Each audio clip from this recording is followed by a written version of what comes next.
Captain खराब नावाच्या एक तांत्रिक भोंदू महाराजांच्या आता 11 गुन्हे दाखल झालेले आहे.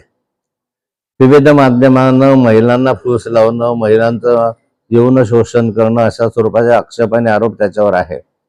आणि या भोंदू बाबाचा कारभार हा गेले अनेक वर्ष नाशिक शहरामध्ये सुरू होता.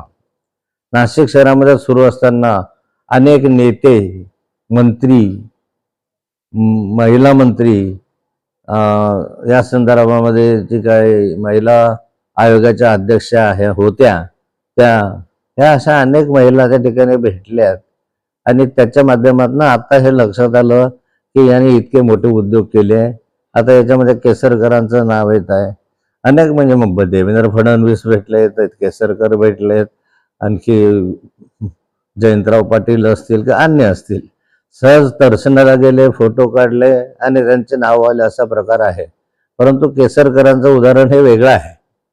आणि आता हे अनेक नावं जे मी घेतले, देवेंद्रजी वगैरे सगळे एखाद्या वेळेस भेटले असतील किंवा जयंतराव भेटले असतील, मग त्यांनी फोटो काढले, प्रसारित केले. परंतु केसरकर हे सातत्याने भेटत आलेले आहे आणि त्यामुळे संशय याच्यामध्ये बळावतोय.